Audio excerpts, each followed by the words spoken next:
suffocates, whisper in the hall, where justice wears a mask and truth begins to fall. Every thread they pull, every lie they weave, in the courtroom's dance, who's left to believe? Oh, the devil's in the details, hiding in plain sight, innocent until the gavel steals the light. True crime echoes through the hollow night, fighting injustice with no end. The devil's in the details, hiding in plain sight, innocent until the gavel steals the light.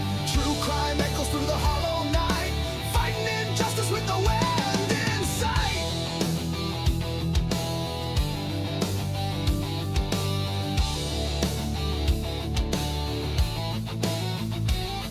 A photograph fades where the truth once stood. Blurred lines between the bad and the good. The scales they tilt with every silver tongue, while the broken cry for a song unsung. Black robes sway like shadows on the wall. One wrong word and the mighty fall. Who's a sinner?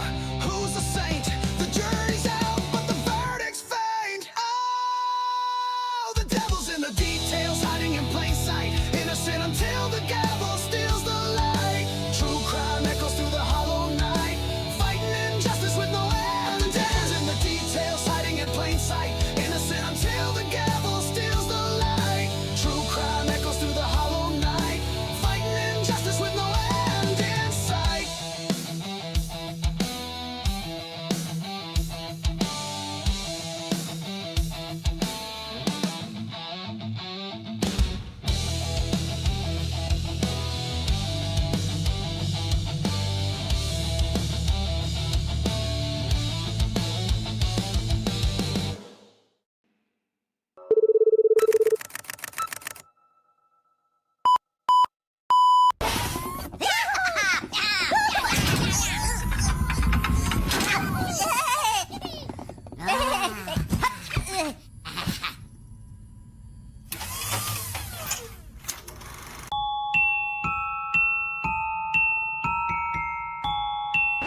Ladies and gentlemen, do you want to know why I'm here today? It's not because I want to give you a pep talk or because I want to make you feel good about yourselves. No, I'm here to tell you the truth.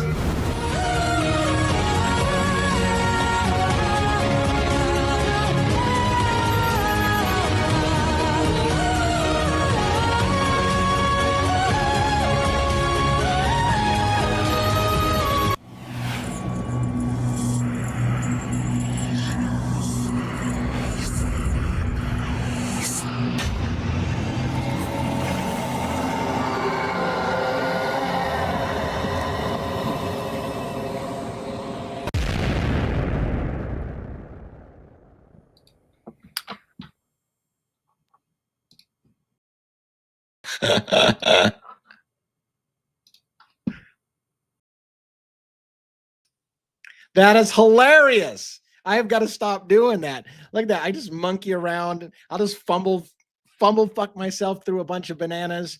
That was crazy. I don't know what the hell I'm going on. But everybody got a sneak peek of my backstage guests. Well, some of them at least. Joe State of the Deep was backstage as well. You did get to see Robin for a second. You got to see 1-1 for a second. It was so good that 1-1 wasn't scratching his nuts at the moment. That would have been really embarrassing for him and for me. But anyways, fortunately, we did not catch him with his hands in the wrong place. Yes, I'm inappropriate. That's why I have a parental advisory warning. You should know by now there's a reason why we call this Crimes After Dark, because it is not a family-oriented show. I will try to be a little light on the F-bombs, at least until we get a few minutes into the show, so that YouTube doesn't spank us for like, you have excessive F-bombs in the first 30 seconds, and that tells us that we should not show it to anybody. Anyways, thank you for spending your evening with us tonight. I know there's lots of things going on and you could be doing other things and watching other shows. So I love the fact that you are here. Thank you so much for being a part of this. I got some really cool stuff to talk about tonight. So I hope it'll pay off for you and that you will like what you have to, what you hear tonight, because I think we got some cool shit to talk about. Penny got to be first tonight. Penny and Amanda race each other. I swear every single night. Penny got the honors tonight. Essie's right behind. Amanda B, thanks for coming in. Essie as well, always. And we've got a bunch of the regulars that are here, just kind of scrolling through. There was a lot of conversation back and forth. Robin, of course, is backstage. Troubled Ocean from Florida. Rhonda, the wife, the she-devil in the next room, literally in the house next door as well. We've got, who else do we have in here? Lots of names that I recognize, so it's super cool. And of course, as people are coming in, by the way, always let me know a shout out where you're from, because I love to not only say who your name is, but where you're from. Spotty Ash, 1834, what's up? Thanks. That's kind of a newer name. I'm not super sure if I've seen it a bunch of times. Extraterrestrial Highway, welcome. Curious Cat, very regular. Donna Tyner, is it Tyner? Welcome. Hello. Margaret, 18851. I keep wanting to do 1851, but it's not. There's an extra number in there. So hello. Thanks for coming in. Just trying to show some Dina sites, regular. Thanks to the Den family, the Denizens, as we sometimes call them. Cats Mojo, regular as well. 1-1, of course, backstage in the house. Who else do we have? State of the Jeep. I told you Joe is backstage as well. Yeah, so we got Dusty Day, Mississippi. Dusty Day from Mississippi. Thanks for sharing your location. Margaret from New York City, where Luigi Manjoni is facing suppression hearings. And the Long Island serial killer case that I covered from New York City. Welcome in. And of course, 1-1, we got backstage NYPD. So cool. New York is heavily represented tonight. Let's see who else we have. Pinto Sack, yo, DA, welcome. Thanks for saying hi. I know I'm not looking anybody in the eyes when I'm talking about it because my screen is over there with all the names and I'm way off camera. But anyways, why I think you get it. Hopefully you'll get it. Wonder Woman 82 in England. Lisa in England. Very cool. Awesome. Thank you so much. I love international community. It's so cool having an international community. We got Donna from North Carolina. Very, very cool. Lee for president. That's not a bad idea. Wouldn't that be cool? I don't think I don't think I have enough U.S. history in me. Although I did ace a political sci course. So maybe I don't know. I did ace a poli sci course. But anyways, what else? Ange K Crime. Welcome. You made it. Fantastic. Awesome. I hope that you will enjoy what we're going to talk about tonight. The Matt Morgan 76, Karen AL from Virginia, is that right? DA, and hello DA in chat. Welcome. Let's see. You stay up to watch DA from UK. Nice. Thank you so much. That's awesome. I wonder what time is it in the UK right now? Anyways, maybe you'll throw that out sometime. Open your peepers as well. Wade Bird 77, hello. Thank you very much. Okay, we're pretty much caught up. Let's bring our panelist on stage after you've already seen sneak previews of all of them. I'll get the parental advisory off of Joe's face. I'll get the, maybe I'll take the chat off of 1-1's face. We'll see. Yeah. So anyways, how are you guys doing tonight? Robin, let's start with you. I got to unmute your microphones. Looks like I got all of you muted. So let me unmute you. Robin, how are you doing tonight? I'm doing well. Thank you very much. Good to see you, Lee. And of course, 1-1 and Joe. Always glad to see you guys and be here with you. Thanks for coming out, everyone. And remember to like the video and just good to be here. I'm super stoked, I got to tell you, because there was a part of me that thought, oh, our numbers are going to crush. We got some other people doing some big things and whatever. And I don't even want to speak that into existence. I'm blessed to have what we have here tonight. So thank you guys for choosing us as well. State of the Deep, Joe, how are you doing? It's been a little while since, I mean, not terribly long, but it's good to see you. What's going on with your world? What's up, DA? What's up, Robin? What's up, 1-1? What's up, Denizens?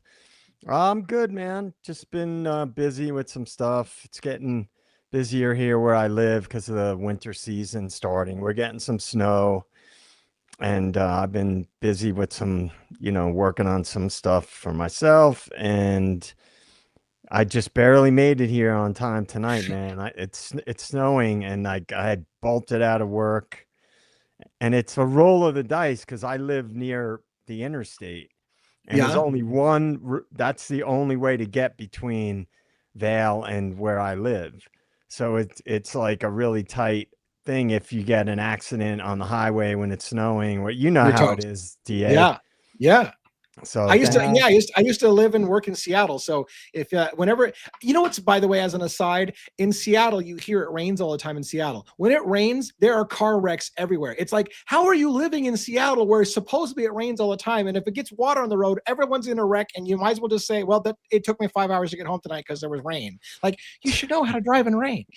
But anyways, crazy thing. Yeah. Well, I made it. Here I am. Nice. Well, thanks for your dedication, for coming in. And if you ever, I expected you a little late tonight, so it was a pleasure to see that you're on time. So that's very cool. And I'm glad that you are, because I have some cool things I wanted to share with you that you may or may not be aware of. And I was hoping to do I have to stall on this for 30 minutes until Joe gets on, or do I just go with it? So now you just get to go with it. How about one? I know you're over your sickness. You've got new toys in the house. How are you doing? Over. Yes. Good evening, everyone. Nice to see you. Laptop? No, not yet. Okay. Maybe tomorrow. It arrived today, but yes, I'm looking forward to that. I was meaning to ask you if you have dual monitors, because we got great reflections on your glasses. Let me tell you this: you better never sneak into some little naughty stuff on the side, because we will be watching all of it through your eyes. I promise you that.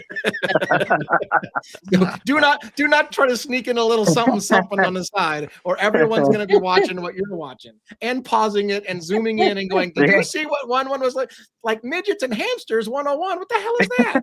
So you better be careful. All right, so I got my 2 lines I got to plug every night for us. Is it good to be alive in the den on a Wednesday night? Yeah. Live from New York, it's Wednesday night. I love it. I love it. Live from the West Coast doesn't have quite the same ring as live from New York. So anyways, it's great to see everybody, and always looking for tiggle bitties on those glasses, Brian Todd. I'm saying, that's what I'm saying. Like one, you gotta get a little better viewing habits, because I want to watch the show. I mean, I would think that would be hysterical. But anyway, so I keep waiting for you to slip up on it. Unfortunately, you have not done that. But I thought I'd make sure you're aware that we can all see it, just in case you weren't quite aware. Like, don't play poker with those glasses, or we're all going to know your hand and everything else. Yeah, they're super mirror sunglasses. So they are. All right, let me pull up some. I really struggle with I can't wait till you get so big that you're like, and we'll never be this big, but so big that you're like Rogan, where you're like, "Hey, Jamie, put that up on screen for me," or I don't even have to do anything more. I can just tell people what I want, and it just happens to magically appear. That'll be a cool moment for us when we get to that point. But anyways, until then, we'll do it the old-fashioned way. Fuck it, we'll do it live. Yes, that's right. Way back in the day. And yes, as Birdie says, boy, you just really beat shit to death once you come up with a funny slogan. Yeah, I do. I like to ride funny slogans as long as I possibly can. So anyways, so what do we got going on? My cases, in case you don't know this channel, but hopefully you do, that's why you're here. I am the devil's advocates. I play devil's advocates with mainstream media narratives. I really look for high profile cases where the presumption of innocence is being taken away from the person, and you're being told how you should feel about the accused before they ever step foot in the courtroom. That's usually point number one, why if it's a high profile case and the media wants to tell you that the person is guilty before they ever had their first day, chances are I'm paying attention to that case. I also look for sadly enough, with NYPD in the house, I look for police corruption cases. I have a real hard on for police corruption cases. Hey, remember, I got your DNA. I know. Fortunately for me, the thing that I say is what one says as well, is that even good cops don't like bad cops. So when we are complaining about some shady tactics in police departments, even good cops aren't fond of bad cops. So of course, there's a difficulty there. And by the way, for those who don't know, one, while he's NYPD, never represents NYPD. He is here on his own volition. Part of the reason why he's behind sunglasses isn't just because he thinks he's so cool he has to wear shades, but because we're kind of giving him a little anonymity, and he does not represent. His views are not the views of NYPD, and you should never take it as such. We just simply rely on his infinite wisdom of actually making arrests and doing Terry frisks and doing stops and stuff like that, on what officers would normally go through and what they see and why they deal with the things they do and how they deal with it. And it sheds lights and informs our cases more often than you think. So once again, one, thank you so much for what you lend to the show. It's been a pleasure having you on. I know it's going to be something we're going to continue for a long time. Yep. All right, so let's talk about my 5 cases. The 5 cases I cover, and my format usually be to try to cover at least 3 of them. Idaho 4, yeah, we're still talking about Idaho 4. I say it all the time. I got big stuff to talk about in Idaho 4, in my opinion. We're going to talk about something big I've got going on. We're going to talk about something big Pavarotti said recently. Yeah, we do talk about other creators. I watch other creators as well. I'm not going to try to steal anything from other creators. I think we should all be working together. I think that we should all pocket our egos a little bit and be able to say, hey, look, so-and-so had a good point today. And that's what I'm going to point out is Pavarotti had a great point today, and I'm going to expand on it a little bit more than what he did. So hopefully you'll appreciate that a little bit, and nobody run off to Pavarotti and say, oh my God, Devil's Advocate just stole your shit. No, I'm going to give him full credit. I'm even going to put his face on the fucking slide so you can know that it came from Pavarotti. So there you go. The point being is that I want to talk about it, though, because I think he had something great. Charlie Kirk, we're going to talk about Charlie Kirk and the Tyler Robinson situation, the alleged shooter of Charlie Kirk. We're going to talk about some cool shit there as well. We're going to talk a little bit about Luigi Manjoni. We're going to put Lisk and Mickey Steins on hold. I know a lot of you are like, every single week you put Mickey Steins on hold. Well, there's not anything happening there too much. I do have paperwork in the works, though. I'm trying to find out about a mysterious death of Jennifer Hill, who just died during the trial of Sean Mickey Stein's deputy, who was on trial for some horrible thing, and one of the people testifying against him just died. That's it. Reported in the news. They just died, so the case is dropped. And I was like, oh no, we don't, homie, don't play that. We don't just go with you just died and don't explain why you died. So I'm putting in requests to get that paperwork to figure out how they died, because that stinks right off the bat on that kind of case. So let's talk about Idaho for a little bit and what I did today. So I've been saying, and other people have been saying, I don't know how we all got on the same wavelength. I don't know if we all put on the same tinfoil hat today and just kind of synced up our brain waves or what, but there has been several creators who all at the same time said what I said. I think it's maybe time to start thinking about suing us, Idaho or Moscow Police Department, for some of the things that happened in this case. And so I have started the ball. Lana, I know from Truth and Transparency, has said that she's going to do the same thing. I know Phoenix Talks has talked about doing the same thing. It would be nice. I think it would be nice if we could all talk to each other and kind of come up with hey, what are you working on, or what are you working on, and can we coordinate or work together? But since I'm not hearing from them, and it doesn't mean that they're ignoring me or think I'm an asshole. Maybe they don't even know I'm reaching out, but I've been reaching out to them. I'm going to show you what I did. I'm going to show everyone what I did so that they can go, oh, that's what DA did. Maybe I don't need to waste my time duplicating what he just did, or maybe they will. So let me show you what I did today. I wrote 3 letters today. This is the first one on screen. This letter is to the Moscow Police Department. Attention, Chief of Police Anthony Dallinger from Moscow PD and their P.O. Box. Now, this is not a surprise. It's coming certified mail. They have to sign for it, and they're going to have to give me the receipts. I paid good money to send this letter to Moscow PD, to the Idaho State Police Corporal, and to the city attorney in Moscow, Idaho. They all got a copy of this letter. Let me read it to you, what it says. Subject: request for official explanation regarding conflicting statements about early identification of Brian Kohberger. Dear Chief Dallinger, I am submitting this correspondence as a formal request for clarification and administrative review regarding a significant discrepancy discovered in publicly available records involving Corporal Brett Payne and the early identification of Brian Kohberger. Background: during sworn testimony, Corporal Payne repeatedly stated that the first time he, and by extension Moscow Police Department, learned about Brian Kohberger was on December 19th, 2022, when the FBI provided it. However, Idaho State Police Forensic Services evidence submission records show that on December 5th, 2022, Moscow Police Department submitted evidence paperwork listing Brian Kohberger as a suspect, as well as one additional yet still unredacted name. I'm attaching the following documents for your review: a copy of the sworn testimony transcript from Corporal Payne, where he said we had just heard about Brian Kohberger for the first time on the 19th. I'm paraphrasing, I'm adding some words there. And 2, the ISP Forensic Services evidence submission receipt showing that Brian Kohberger's name was on there on December 5th. Again, I'm adding a little bit of wording there for your clarification. Request for explanation. Given the contradictory nature of these records, I respectfully request an official written explanation of 1, how Moscow PD came to list Brian Kohberger as a suspect on December 5th, how this aligns with the conflicts with Corporal Payne sworn testimony given under oath. 3, whether an internal review, correction, or clarification has been initiated or completed. 4, whether the December 5th suspect designation was known to Corporal Payne at the time of his testimony. And 5, additionally, I would like to request the name of the second suspect known shown as redacted on the December 5th report, or cite the reason why that additional suspect remains under seal. This inconsistency has substantial implications for public confidence in the accuracy of sworn statements made by law enforcement. I request a written response with reasonable time frame of 30 days. Thank you for your time. And there's my name and there's my contact. And the copy is going to the city attorney of Moscow, Mila Batista, as well as Idaho State Police Director Colonel Bill Gardner. So there you go. There's my step.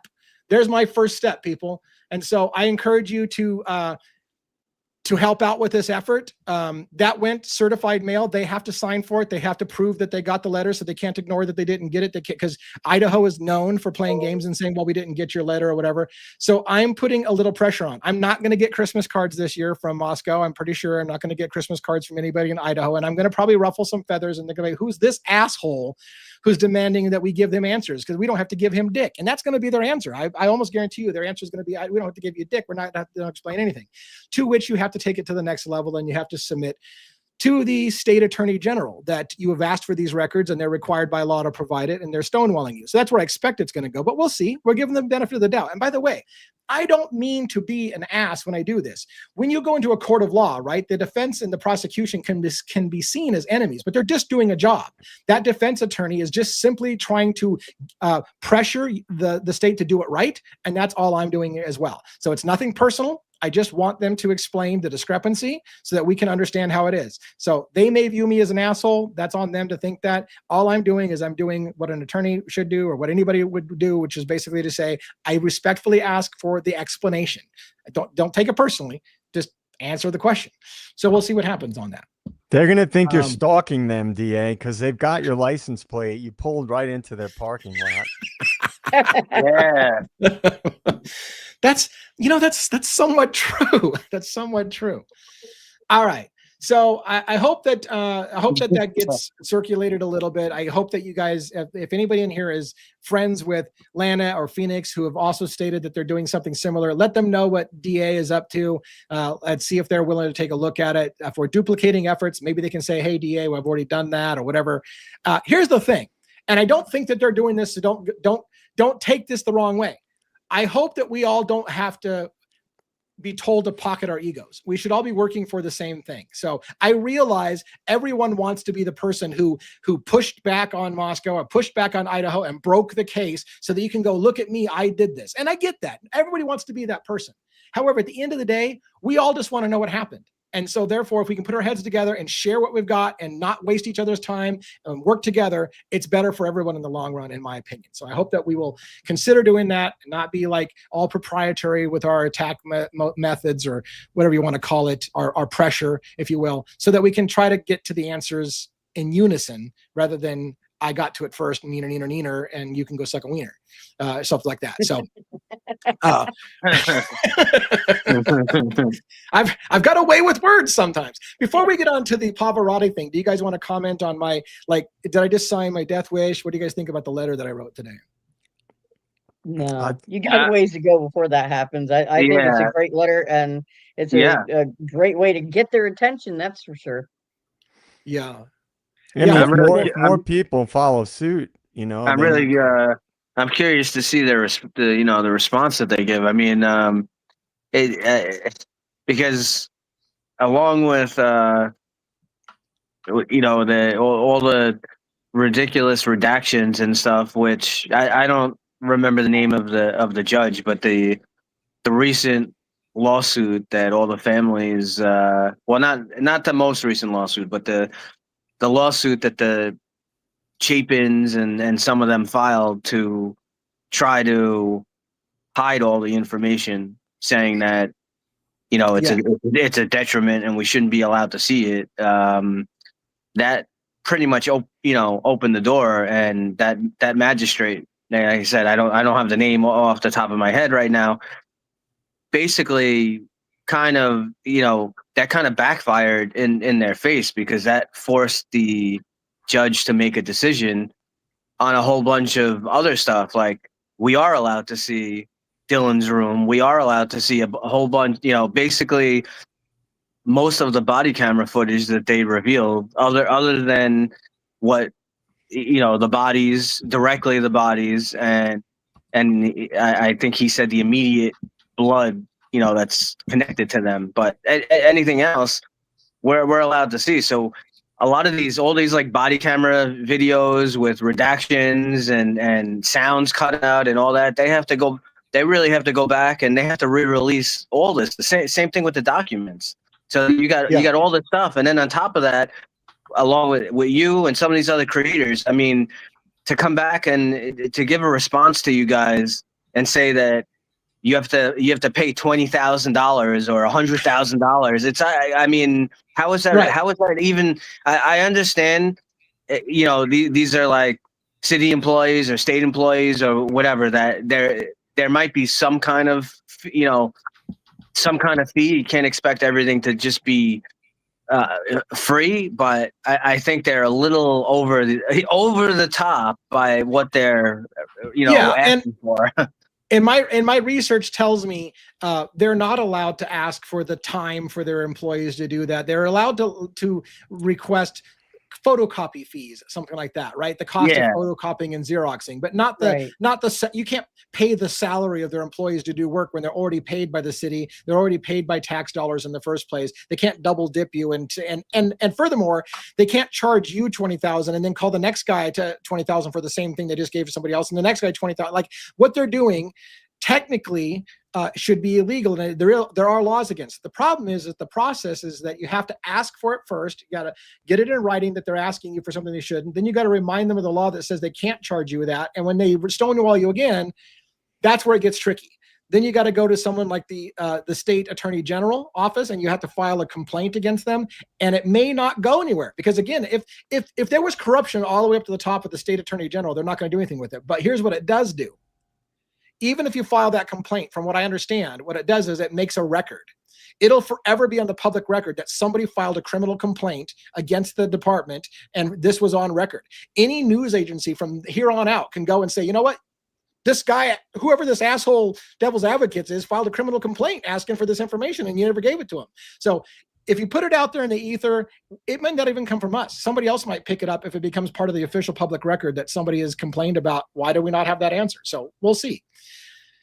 So cross your fingers. I saw we got AR Hayes from Convex Thoughts dropped in. Hey, even though the defense is asking for a lot to stay sealed and redacted, so it's not all the state of Idaho. Correct.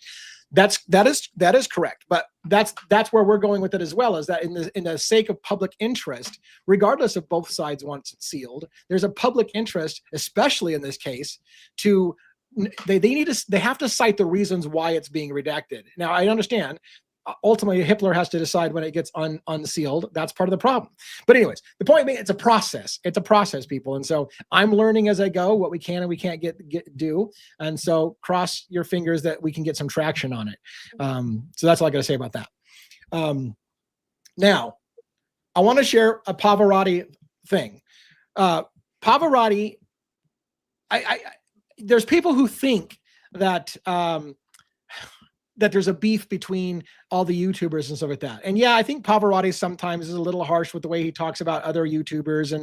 And sometimes people can misconstrue things that I say. I've got no problems with Pavarotti. I got no problems with any of the other YouTubers. And we all have our different niche. We all have things that we're special at, what we're really good at, kind of thing. And so while I don't agree with everything that Pavarotti says, I hope that there's a mutual respect on his part, that you don't agree with everything I say either, Pavarotti. But you know what? At the end of the day, we can both respect the angles that we're going on. And there's times when we will dovetail with each other. Today is a good example of how we dovetailed on each other. Something that Pavarotti said, and I want to make 100% clear to those of you, because he's got a rabid fan base. Like Pav's got a rabid fan base, and I can already hear it. You asshole, Pavarotti is the one that first said that. I never said he wasn't the first to say it, which is why I've got his face literally on this slide. The revealing, there's Pavarotti in the corner. This comes from his video, okay? This comes from his video. But what I want to talk about is something that really, really struck home to me as really important to talk about. So let me try to get that on screen for you. I'm going to remove this. I'm going to do this. I'm going to put, I'm going to add this to stage. All right. This is the article that Pavarotti was talking about.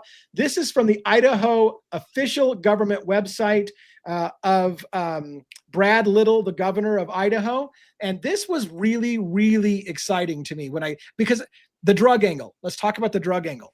What we know is in the Idaho case, Idaho 4 case, we wanted to know why Homeland Security was there. We wanted to know why FBI was there. We wanted to know a lot of things. We had heard rumors, and not just rumors, but pretty good substantiated rumors, that there was an multi-jurisdictional drug task force in the area. We'd rumored for a long time that the university would have a major problem acknowledging that they've got a major drug problem, that drugs are running through a college campus. Who's going to want to send their kids to a college campus that's rife with drugs and is a hub for drug trafficking coming through? But it's been all kinds of like, maybe this was happening. Maybe that's why the marshals were there. Maybe that's why Homeland Security is there. Maybe that's why they tagged things on this case like national security. So let's look at what Pavarotti was starting to uncover that I thought really, really was, oh my God, this is so good information. I'm going to read a lot to you. Governor Little launches, this is in March 3rd, listen to the date, March 3rd, 2022, months before the Idaho 4 murders, months before. We're talking about a large amount of money to put together a drug task force to fight drugs coming across the Mexican border into the United States through Idaho. That's what it's all about. It's about drugs coming from Mexico into Idaho, and they want money to fight the drug cartels. Not just drugs, the drug cartels from Mexico. So listen up. Boise, Idaho, Governor Brad Little kicked off Operation Esto Perpetua today, a new strategy mentioned in his January 10th State of the State address that will serve to combat Idaho's growing drug threat. Meth and fentanyl. Remember, fentanyl is involved in this case. We've got allegations of fentanyl. We've got indications of cocaine that were possibly at the house as well. Meth and fentanyl are the most serious and growing drug threats in Idaho, and there's a direct tie to the loose border with Mexico. There is much more that we can do to take Idaho's community, make Idaho's community safer. With Operation Esto Perpetua, we are bringing together law enforcement, lawmakers, cities, counties, tribes, families, and the public in new ways with one goal: to meaningfully reduce the flow of fentanyl and meth into the state of Idaho through the Mexican border, is what I'm going to add. So we are talking about cartels. We are talking about Mexican drug cartels. We are talking about fentanyl and meth coming across the border into Idaho. And they're assembling a task force, which includes the FBI, Homeland Security, multi-jurisdictional task force, which were watching the area. This leads to the idea that they were already watching people in this area for drug trafficking. So all those stories that we're talking about, were there people in the house who are confidential informants, potentially, who are working to try to bust drugs running through Moscow? Or was there people who turned on the drug cartels or other people in that house? And did they get hit because their kids were the target of parents being punished for opening their mouth? All of those things take more weight when you look at, that's exactly what they were fighting, what they're assembling in Idaho months before the murders. And I believe that they were watching that house. I believe there's a really, really strong possibility they were watching that house in relation to drugs and things in that neighborhood when this happened, and it happened right under their noses and shit went sideways. And I think that they knew a lot of what happened. I think to this day, they know what happened that night. That's why they didn't ask a lot of the questions that they weren't supposed to ask, or they should have asked. They weren't asking because they already knew the answers. They already knew what happened in that house. They've been watching. That's my guess. And it's coming together more and more as we look at this. Governor Little said the increasing availability of drugs, high supply, low price, and totally unpredictable potency, along with the impact on Idaho communities from abuse and crime related to drug abuse, as present continuing threats to the health and safety of Idahoans. Operation Esto Perpetua includes both a law enforcement panel and citizen action groups on fentanyl. So they're asking citizens to come forward and work with law enforcement, i.e., now do you have citizens who are ratting on drug cartels, right? Hey, what do you guys know? Citizens are asked to work with law enforcement to turn in drugs and drug users and stuff like that. So we've got a scenario in which we do have maybe college students who know about drugs running through the university who are working with law enforcement because there's money going into trying to get people, the citizens, to act and rat out on all those things. So it starts to bring this story together, this narrative together. So Operation Esto Perpetua includes both a law enforcement panel and a citizen action group on fentanyl. The citizen action group on fentanyl will meet regularly throughout the state over the next couple of months. They will hear from local law enforcement and members of the public about their loved ones' experiences with fentanyl and meth. The citizens action group will take input and comments from the public at each stop. I encourage Idahoans to participate in the regional meetings coming up over the next 2 months and share their personal experiences with the citizens action group on fentanyl. We need to hear from Idahoans about the impact of fentanyl and meth and the lives of our loved ones. Of the cities mentioned that were in this whole thing, Coeur d'Alene, Idaho. What is Coeur d'Alene, Idaho's connection to this case? Maddie, Kaylee, Jack DeCoeur, Xana, all came from Coeur d'Alene, Idaho. So we know that one of the people in this whole thing is Coeur d'Alene. That's one of the communities where they're looking for people to help out with the drug problem in Idaho. So does it make any direct connection? Absolutely not. Does it start to paint a narrative that maybe this has to do, maybe this is why Homeland Security is there. Maybe that's why FBI is there. Maybe that's why multi-jurisdictional task force are there, because there's a drug problem in Idaho. And yes, the university would want to keep that quiet. The city would want to keep it quiet because it could ruin your whole town. That entire town exists for one reason and one reason only, because the university. So I realize I talk a lot. I will get my panelists to give feedback when I finish reading the yellow shit. So hold on a second. To reinforce Idaho's commitment to this effort, Governor Little is seeking $250,000 to carry out the objective of Operation Esto Perpetua. Last year, Governor Little joined fellow governors in Texas. By the way, I don't think it's connected, but Kaylee Gonzalez, wasn't she taking a job in Texas right after after she graduated? Yep. All right. So I don't think it's connected, but it's interesting that they were working with Texas, and that's where Kaylee was going next. And I've said before that I think Kaylee could have been a target of the House. I said before Kaylee could have been a confidential informant. I said before that the rumors were out there that Kaylee was working with the police officers. Some people thought she was having an affair. What if she was an informant? What if she was talking to a police officer? What if that was what was happening? I don't know. It's just, again, it's questions for people smarter than me.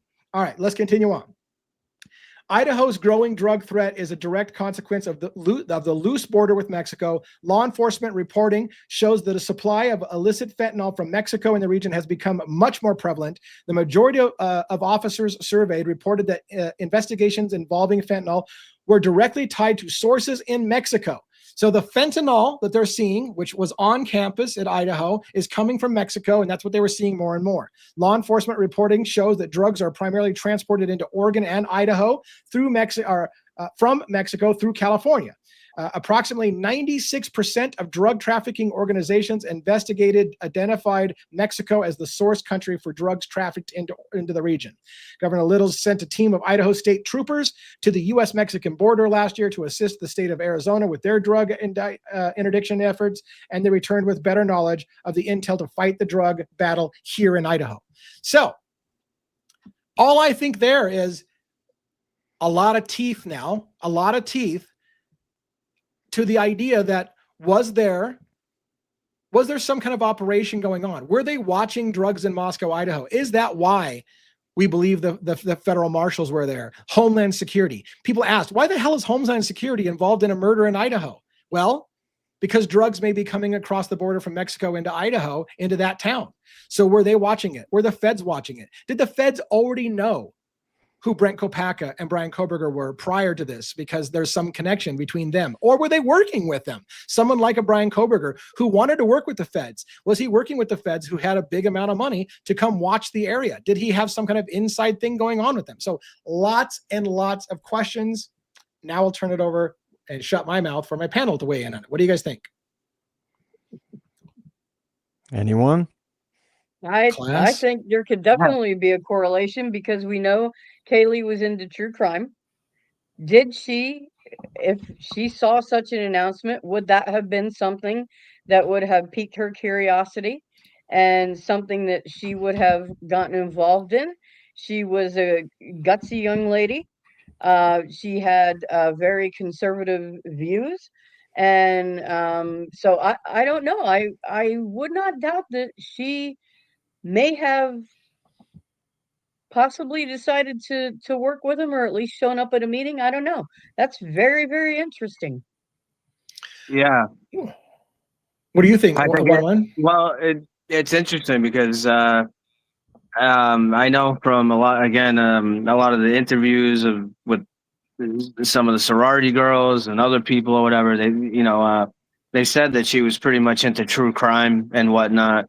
So uh, there's that. There's also she was also investigating. There's some of the other possible suicides from some of the students and whatnot. Um, I do think there's a strong chance. Obviously, if drugs are coming in, there's going to be they. Okay, so it's coming through Mexico, but there's got to be a point person. There's got to be people on the ground. So it's Right. not out of the realm of believability Yeah. that there are some key people who possibly were from whatever fraternity and whatnot. Not to say that, the hit was, I don't think necessarily, the hit was called from the fraternity. I think JJ and I spoke about this many times. I don't believe that this murder, that this stuff necessarily came from the fraternity. There's just, I don't believe that people would be able to be quiet about it. There'd be, someone would have come forward, there'd be a picture, there'd be something. But could there be, a small group of people, just like it involves the whole, as you just said before, this kind of thing, the amount of power and the reach that they have.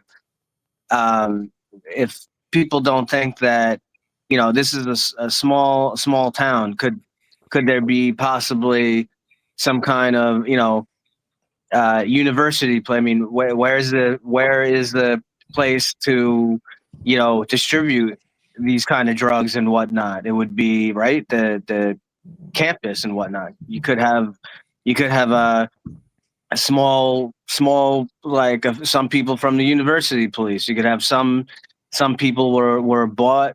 If you have just one or two, people who even from MPD that are somehow connected on that payroll. All they have to do is get you one time. They got Right, and they got you. They get you one time involved. Say one time on something, and now they have that blackmail over your head. This has to do what you say with your Yeah. whole, with a lot of stuff you've talked about under I wanna one put you in nation a under tough- blackmail. Yeah, go ahead. I want to put you in a tough situation, because as a law enforcement officer, I'm going to put you in a tough situation. How easy or likely is it if big money and drug cartels are shipping drugs through a university that they can get to cops, get corrupt cops, pay off cops, get cutbacks from cops? Is that something that's reasonable to say that could have happened? Super easy. I mean, this has happened, time and time again throughout our NYPD's history. Things are a little more difficult now here, I would say, with all the body cameras, and you can't really go anywhere in New York City without being on camera at a restaurant or there's cameras. Right. There's cameras everywhere. everywhere. Now this Moscow PD obviously is small whatever rural town, college town. Very, very believable. You're dealing with fentanyl and whatever, cocaine or whatever kind of drugs. I mean, you're dealing with big money here. If again, all they have to do is get one or two of these officers, on their, in their zone, on their line, and then now they own you. They own you for life. So it might not be like, that the police, that they committed the homicide, but it could have been whatever happened, that they had their hitman or whatever went down, that they had to take action, and a phone call could have just been made to one of these officers. We got the situation here. We need you now. We need you over here to help on the cleanup, and that's it. They have you. They own you. Right. And I want to give Joe a chance to speak, but I want to just follow one more thing up before I ask Joe. Like you said, once you've taken a bribe or a little bit of money for something else, then they've got you in your pocket because you don't want to get that exposed now. Because so it's like you said, it could have started a long time ago. They could have got them for something smaller, and then it's like, hey, look, we've already got you. Like, you don't want this to come out, do you? So you need to take care of this problem. So all of those are plausible scenarios. Joe, what do you think about that whole drug angle and that stuff? Yeah. Well, the two things I always say is I zoom out and I look at the big picture, and then I also look at psychology, human behavior. And I don't think too many of us in the den and on the panel would disagree that there was most likely drugs flowing in and around that house. I don't think that's a controversial statement at this point, based on things we've heard, but also just based on reality. Big party house. There were, people that lived in that house who were allegedly involved with people that were involved with drugs, on several levels. Parents, and then also one of the housemates' boyfriend was allegedly involved with drugs. So if you look at the bigger picture, which is it's a college town, it's an area where clearly there was a drug problem in the state, because they wouldn't talk about an initiative like that in that memo or that press release if there wasn't.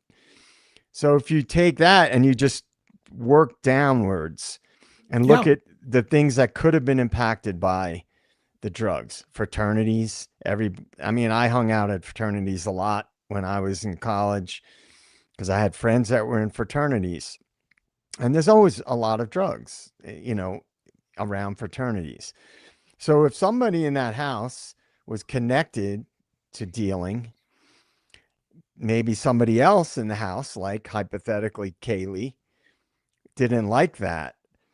And that would have been most likely for proximity reasons, and also just because it's not a giant university, the fraternities could have been connected to that house in that way as well. So if somebody in that house was either speaking out against it, or somebody thought they were going to speak out against movement of drugs through that house, that right there is a big motivation.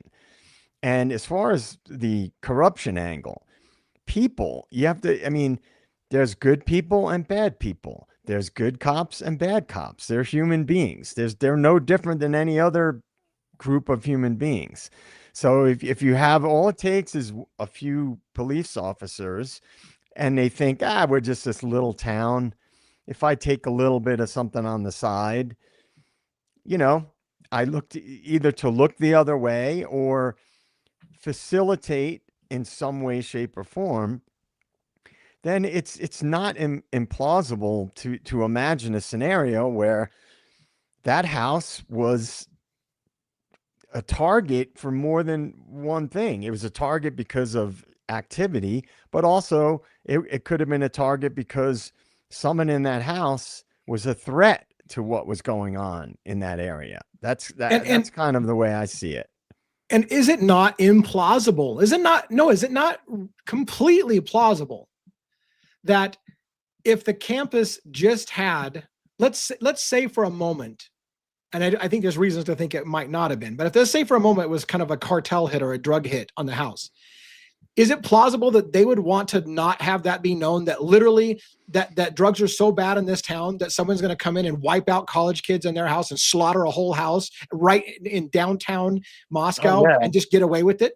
That would be a huge bad message to anybody that wants to send their kids to Moscow, Idaho. Yeah, no one's going to want to send their kids where the cartels are running wild and murdering people. So you would want to cover that shit up like you wouldn't believe. Right. Yeah, absolutely. 100%.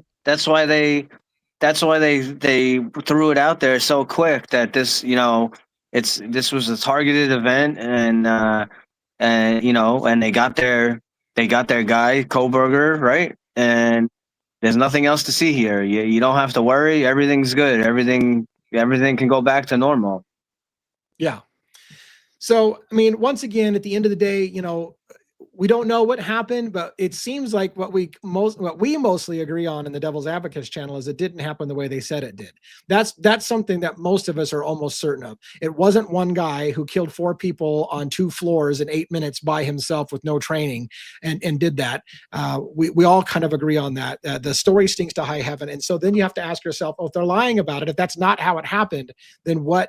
And it starts to make sense, doesn't it? When you start to pull in the motives for hiding up a major drug problem on campus, people that being murdered right in front of cops, right in downtown college campus. That would be a major PR nightmare for your college, that you have that big of a problem with drugs that could happen. So I'm not saying that's how it happened, but I will say that for me, the official story stinks ass.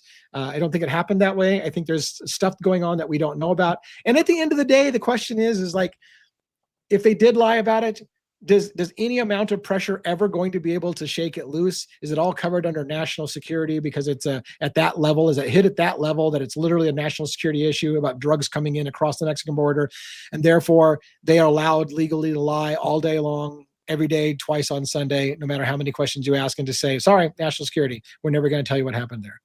I don't know. Yeah. I mean, why the thing that's, people discuss the drug hit angle, right? Cartel hit, whatever. That would really, again, raise the question: why would they leave 2 potential witnesses? They wouldn't. It's, if you're in the wrong place at the wrong time and something like that goes down, chances are they're not going to leave anybody. They're not going to walk past somebody that saw them, in my opinion. Right. No, you're right. 100%. And that's why, like, I definitely, I know the whole thing with, that's why whether, Dylan was forced into kind of helping, or she didn't have much of a choice, is why, again, you said, you look at the bigger picture and you look at the behavior of people, and you have to think like logically, and you listen to the words and listen to some of the stuff that people say, even if you think, oh, some of it is lying, or this doesn't, or if they kind of change the story a bit, but listen carefully. And again, I don't know if we'll ever get the actual full, truth through, somehow, unless there's some other witness or someone else comes forward. But again, obviously the 8-hour 911 delay, and Dylan, other than the delay, like we know that there's something suspect there. But the other big thing, the huge thing that is alarming to me with Dylan is, she's so scared and she runs to her room, right? And she locks the door, and she's calling all these people. She's calling, going on Snapchat and doing all this stuff, right? She's calling Bethany and she's messaging. Where is Dylan's message and phone call to her boyfriend, Quinn? I think that is a key thing. Again, this is just a theory. I'm not saying Quinn murdered anyone. I don't, I'm not saying that, but it's highly suspect. And look at the behavior, because I believe from Dylan's own mouth, she has said several times she gets like afraid a lot. She gets a little, she hears like a noise or whatever. And she thought she hears a noise outside, and she's messaged Quinn, right? Like, oh, she's, she thinks something's out there. So why didn't she message? She actually, going by her account, she sees someone in black. She can't get a hold of her roommates. She's all this stuff going on. She doesn't message Quinn. She doesn't call Quinn. It's a really good question. It's a really good question. And if I were to, it's a great question. And I think you're right. I think she, she probably would have, right? But to play devil's advocates with it, what she'll say, or what they would say, is Quinn was in Boise, Idaho, so he wasn't nearby to help out anyways. It's not like he can't just jump in a car and be there in 5 hours to help out with the kind of thing. It's over by the time, she calls him. So that would probably be their argument, because supposedly he was in Boise, Idaho. And I say supposedly because if if I were a critical thinker, I would say it would have been easy to establish an alibi, and he could have been in Moscow, Idaho. There's reasons people say that they think they saw his truck in Moscow, Idaho at the time of the murder. So did he simply have Oh, somebody yeah. use his Yeah. phone from Boise to establish an alibi that he was in Boise when he really was in Moscow? That's Right. a possibility. You Yeah, can't rule it's that just out. really weird. Yeah, it's Right. just weird because you would think, okay, she doesn't want to, whatever the issue is, okay, she doesn't, some people don't want to call 911. If you go, oh well, she didn't really know what happened and whatnot. If you go by And that, that let's she's not innocent. forget. Right. Let's Yeah. not forget. Dylan literally said to an officer when they asked basically why she thinks they didn't kill her. She said, "I don't know. Maybe Yeah. they knew me and maybe they wanted to protect me." And I was Right. like, "That's a telltale sign right there." Like, Yeah, does she absolutely. know? Does she suspect or know that whoever came in that house knew her personally and didn't want to harm her? 'Cause Right. Oh, anyway, I think she knows. Oh yeah, I and think she knows, yeah. I think I think she, yeah. yeah, Mhm. I think Yeah. also some of the stuff that's coming out again, we don't know 100% yet. I think there's a strong chance, there's strong evidence too that's basically showing that I think Kaylee was actually killed on the second floor, and I wouldn't be surprised if she was actually, whether she was killed or she was assaulted or caught or whatever, probably maybe even right outside of Dylan's bedroom. Wouldn't that be something if she's like, oh, Kaylee, I heard Kaylee with Murphy down the stairs, I heard Kaylee crying. Wouldn't it be something if Kaylee was trying to run to Dylan's bedroom and and her door was locked Yeah. and she couldn't get in? And I'll tell you, by the And way, I don't want to beat this. I don't want to beat this to death, but one of the things I hate to do this because it sounds like I'm accusing. I'm not accusing, but I want to just talk about one more thing with the Quinn phone call in Boise that bothers me. They even stated Dylan had a conversation earlier in the night with a girl because her boyfriend Quinn was out with a girl at the bar, and they talk about her talking to the girl. The question becomes, was Quinn even there? Was it just a girl talking on Quinn's phone? Like, was he even there? You have to ask the question. Like, Yeah. do we have the call, or do all we have is a phone Right. call was made? The question is, did they even go as far to verify that Dylan called Quinn and that there was an X number of phone call to Boise? But if they did they verify Quinn was actually on the other side of the phone, or was it just some girl using Quinn's phone saying I'm with Quinn, kind of thing? Who knows? And one thing too, I see people. Someone made a comment about the 3 last seen at the frats end up dead. The big question that always comes up when we talk about this is, the Dylan story. She wasn't pressed, and she wasn't considered suspicious with the 8-hour delay and a lot of the inconsistencies. So that to me would point to obviously conspiracy. There was something going on in the area, and the police knew about it. Mhm. Yeah. And whether they were directly involved or they were peripherally involved somehow, that to me, and this is just speculation, of course, but why wouldn't you question? I've said this from day one. Why wouldn't they press Dylan and Bethany more? Why wouldn't they question the inconsistencies? And why would they just brush it off like it's nothing? Well, it's because, in my opinion, they knew exactly what happened there. Dylan knew, Bethany knew, other people probably knew too, from that weren't in the house when it happened, or maybe they were, but there, in my opinion, there's no possible way there can't be some kind of conspiracy involved. It's to me, that's the one thing I don't see any possible way, because why does everything else that follows after that, the shady story and the 8-hour delay, just gets shadier and shadier? Yeah. It's like you got a Right. ready-made, perpetrator, as we often see. Right. And you have, we know now there was a task force, a drug task force operating in Idaho. Yeah. And so to me, that is in some way, shape, or form, whether Estes crime is right and it was an extraction operation, or whether it was some people knew information and they were a threat and they had to be taken out, because it would have gone far and wide and it would have exposed a lot of things. And of course, the school doesn't want that to get out. So then the cover up would make perfect sense. Yeah.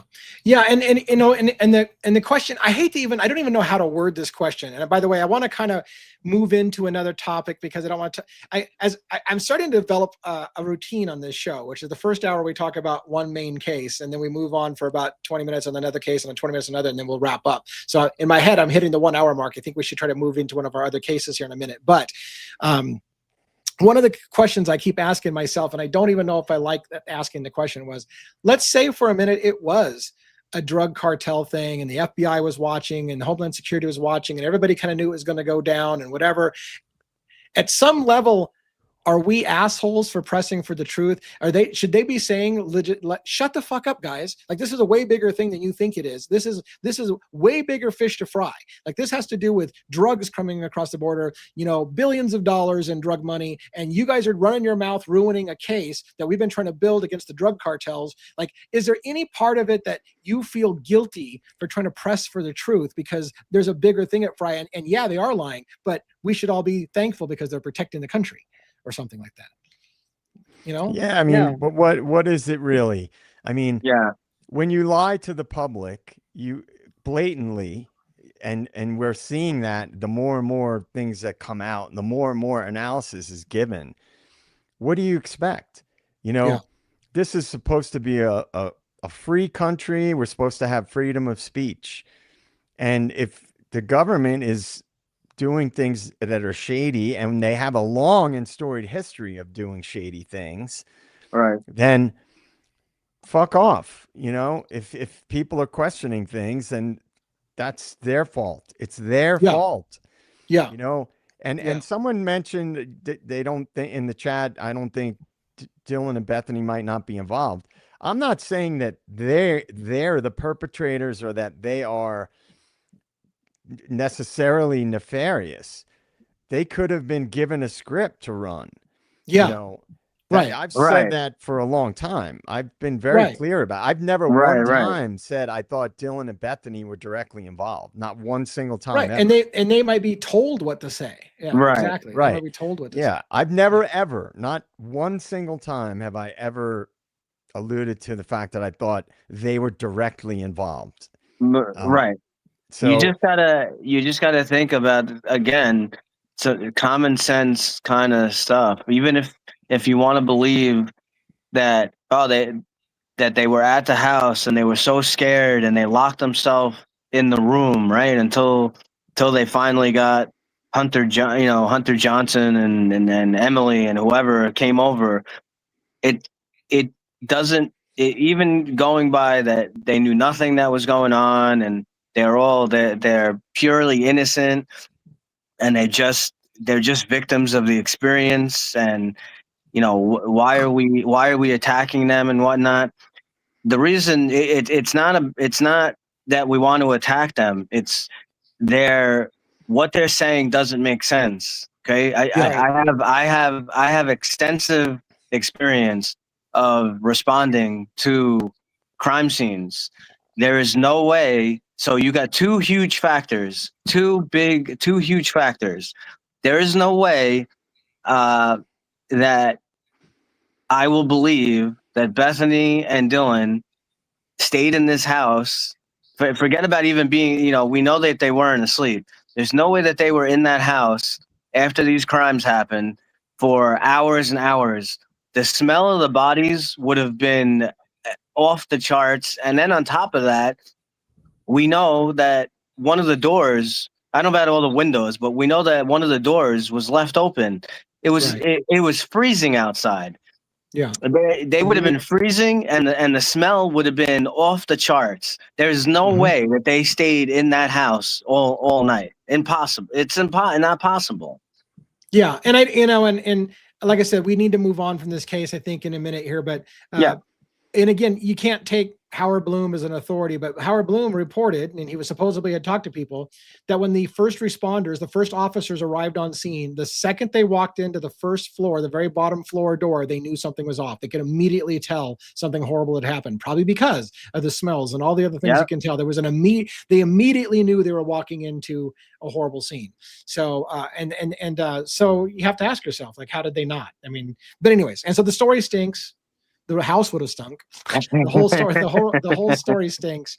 I think that's why Verdi might have been outside, because there's like, who wants to go into that if that happened there? Of course, you have people. Unfortunately, we don't have Jason Estes, our resident. It never happened. It's all an extraction operation, and nobody died in the house, kind of thing. Person to defend it, but thinking that something actually did happen in the house, it just leaves us with a lot of questions. And again, at the end of the day, are we an asshole for pointing out that the story doesn't make sense and pushing for transparency and trying to understand what happened, so that we don't have somebody potentially going to jail for something that they didn't do just because it was a bigger story and somebody had to pay? So let's just pick some schmuck out of college and throw him away in jail for the rest of his life, if that's what happened. Now, I'm not saying that happened, but would we be willing to accept that as a nation, to protect the greater good, to throw some schmuck in jail that didn't do it just because we needed to have a patsy and we needed to cover up a bigger story for the greater good of the country? That's not how we're supposed to operate in this country. No. So hopefully that's not the answer for some people. But all right, guys, I'm going to grab a water, DA, real quick. Okay. All right. We're going to be moving. Yeah, I'll go ahead. We're going to be moving into the Charlie Kirk situation next. So I say that so that those who absolutely are like, oh my God, we're done with Idaho 4, let's move on. By the way, if you do have a question or comment about Idaho 4, I will give you another moment to ask a quick question, but otherwise we're going to be transitioning. And I'm doing that to stall a little bit for Joe from State of the Deep. He likes the Charlie Kirk story a lot, and so it's one of his favorite cases. So I want to make sure he's there for the beginning of that. But as well, if anybody's braver than a son of a gun, we can always invite you to come on stage for a moment and ask a quick question politely. I realize that this is a danger because it looks like we have a little bit of potential trolling going on and rough conversation. But if somebody wants to take an opportunity to come up to the stage, I just got to notice that some of my some comments can't be posted to other destinations, so we're streaming to multiple places. But I did post a link in there if you wanted to try to come up and ask a question verbally. If you want to type a question into the question or the chat, we can do that. Otherwise, we'll move into the next topic, which is going to be Charlie Kirk. Yep, on the 911 call, DM's words sounded like she had been out all night and had just recently got home, right? Yeah, there was asking 1-1, I guess, right? Yeah. Did you have a comment? Yeah. It definitely, I don't know exactly when she left. I would say that once the crime took place, I think Dylan and Bethany were out of that house for most of the night. That's what I believe. So I just wanted to share. So as we move into the Charlie Kirk story, I want to share some thoughts about why do we talk about Charlie Kirk? And I realize that we're a true crime channel. At its heart, Devil's Advocates is a true crime channel that focuses on the presumption of innocence. So in that regards, Tyler Robinson has the presumption of innocence until proven guilty in a court of law. This case, Charlie Kirk, is very, very political. And I realize for a lot of people, that's where we lose a lot of people, because unfortunately, a lot of people in America have been, for the lack of a better word, brainwashed into thinking it's Republicans versus Democrats, because you've been divided as a people into thinking that it's you people suck and my people are the good people and only you people do shitty things. And if you do catch my side doing shitty things, well, it's not as bad as the shitty things you do. So somehow our shit stinks a little worse than your shit, but it's still shit at the end of the day. Rant over. But the point being is that if you get stuck into politics, you can't see that.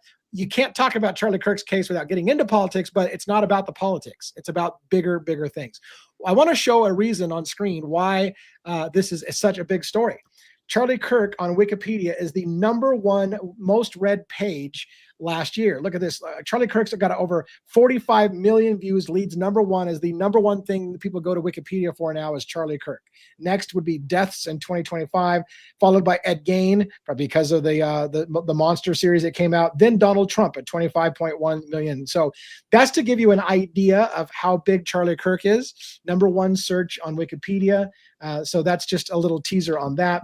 I wanted to cover some other things about the case, and I got to kind of go to a current slide. Oops. From current slide. There we go. Should have been. So this is something I wanted to talk about here. A little bit of history coming up on an article that I want to read. Tucker Carlson on July 11th. So this is shortly before September 10th when Charlie Kirk was shot and killed. Tucker Carlson was giving a speech at TPUSA, and he was criticizing the elites in this country, specifically Jeffrey Epstein, and how the elites control things, and basically how that kind of ties into things. He's talking about the little people, if you will, are getting frustrated watching people like Jeffrey Epstein walk away with immunity. They seem to be doing whatever they want to do, and they get away with it. And so there's this divide between the elites and the rest of everybody. And there were some who believe that was kind of the start of the unraveling of the end. Tucker Carlson, Charlie Kirk were starting to talk more and more about Jeffrey Epstein and what Jeffrey Epstein had on the United States. Was he an agent for Mossad, Israeli government, or was he, as some people say, working actually for the FBI, and that maybe actually Epstein was more of an FBI asset than he was a Mossad asset? Whatever the case may be, there's a large thing in my heart that tells me Epstein is at the center of a lot of what happened with Charlie Kirk's assassination. Yet we are to believe it's all about Tyler Robinson, who just didn't like his message and thought he was a bigot or whatever and decided to kill him with his grandfather's rifle or whatever the case may be. I think that story stinks. I think this is a highly political assassination. I think it goes way bigger than that. And then Tucker Carlson related Charlie Kirk's death to being Jesus, to that being of Jesus, that powerful figures wanted to silence Jesus, just like powerful figures wanted to silence Charlie Kirk. And then there was the allegation that I wanted to talk about just briefly that Netanyahu from Israel had actually called Charlie Kirk personally prior to his assassination and told him that Israel wants to help take TPUSA to the next level, and that Charlie Kirk turned that offer down. It would have been in the billions of dollars that were offered to help out with TPUSA to make them even bigger than they were. He turned it down, and then bam, he's assassinated. So the question becomes, out of all of these narratives going around, is it all distraction? Is it all just, do we even know what really happened? Because there's a million theories that are going around.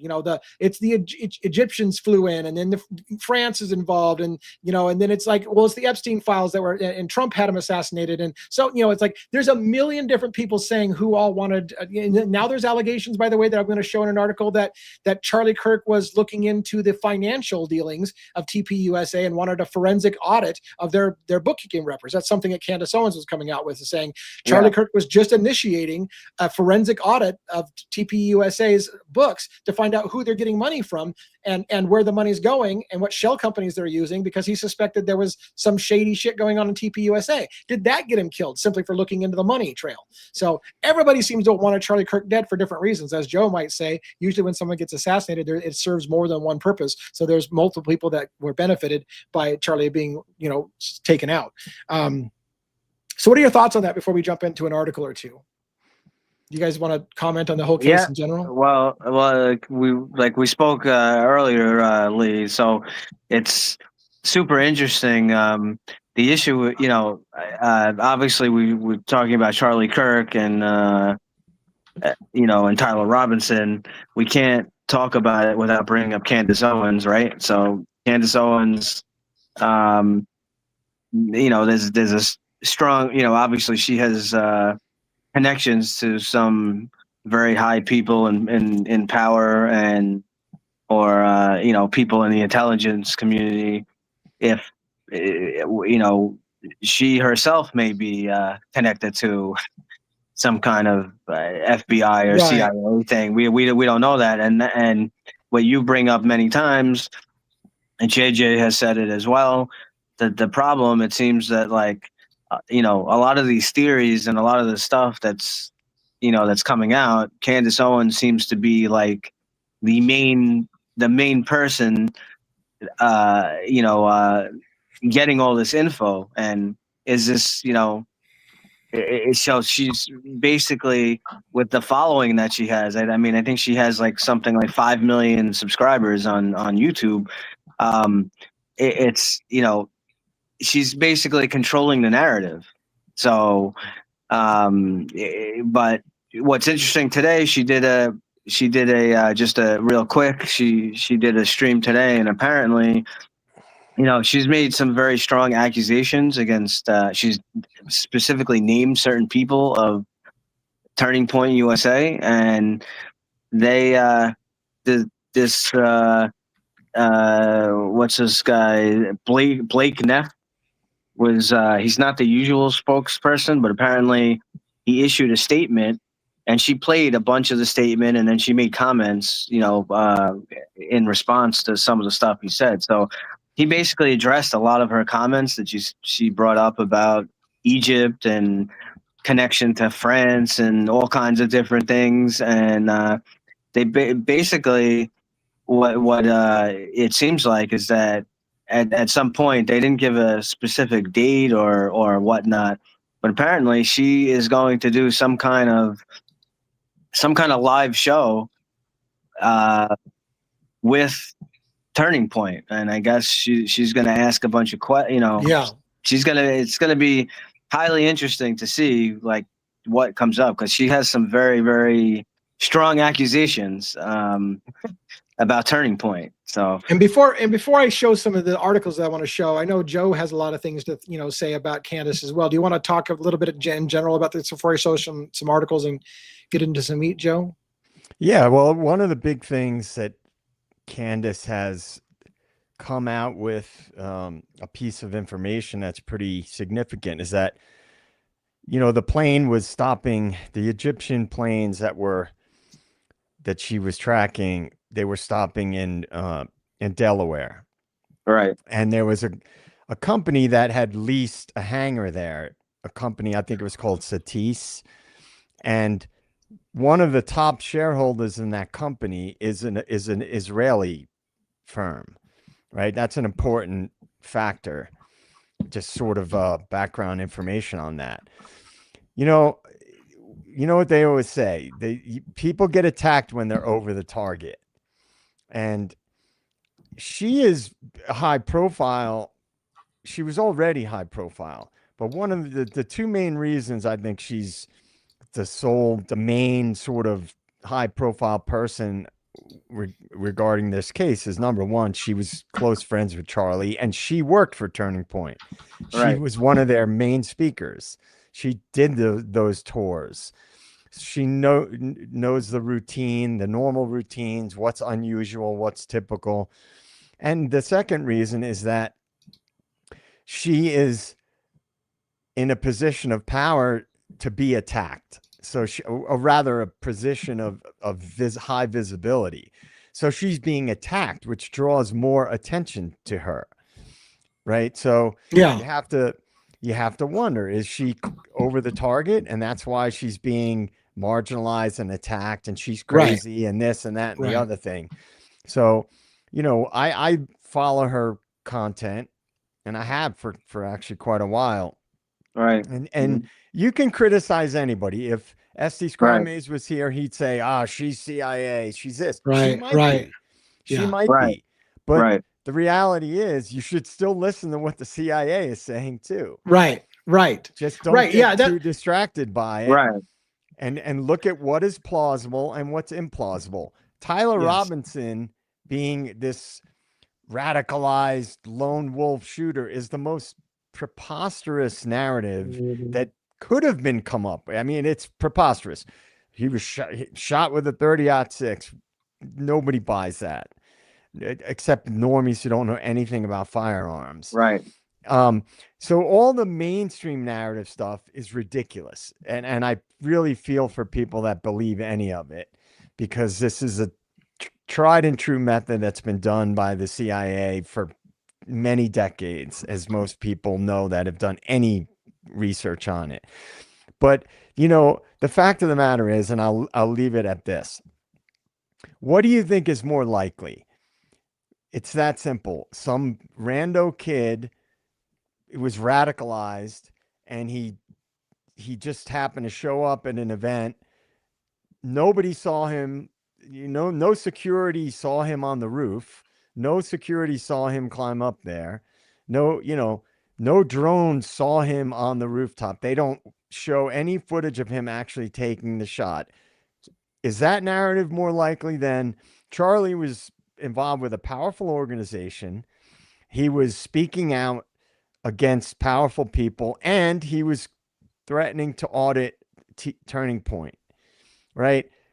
Powerful interests were involved with Turning Point, probably even more than we can fathom at this point. So what is more likely? The lone gunman that's been used for ages and ages as a distraction, or powerful entities took somebody out that was threatening their power? I mean, it's pretty simple choice as far as I'm concerned. Yeah, and before I get Robin's thoughts, I just want to, highlight the gifts and stuff that have been coming in since you've been talking and stuff as well. Siggy, I'm not sure if that's how we pronounce it, M650 became a new member, so thank you for becoming a member of the show. Appreciate that very much. Jeremy Pearson gifted a membership to people, actually gifted 2 memberships, it looks like, to people. Make sure you, if you don't know how that works, you need to have turned on the ability to receive gift memberships, which is a process. I won't go through all the details again, but again, you need to turn on the ability to receive gift memberships. But thank Jeremy Pearson for that, because Jeremy literally paid for your membership for the month. You're not obligated to keep it going. If you got that free membership, you get a peek around a bunch of members only content. So take advantage of it while you can. There's I don't know. There could be 100 or more videos out there that are member only content behind the member wall. And it's not even expensive. It's $2.99 for a member, but so it's worth it if you want to look into it. But thank you for our supporters that support the channel through those gift only.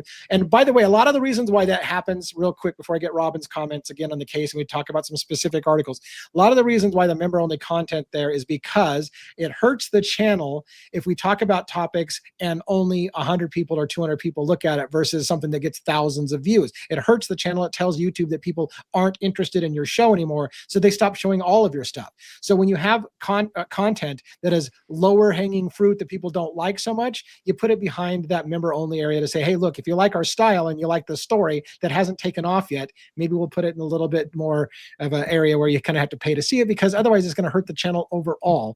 And so that's kind of the reason why it goes there. So there's a lot of reasons. So thanks again for becoming a member and checking that stuff out. Robin, do you have any thoughts about the Candace Owens and the whole Charlie Kirk situation before we dive into some specific articles? Well, I think JJ is absolutely right. I just cannot believe that they don't have footage of this guy walking into the area. I mean, and come on, who's going to walk around with a gun down their pants and not be noticeable, like the three-legged man? I don't know, but it's just ridiculous. So I just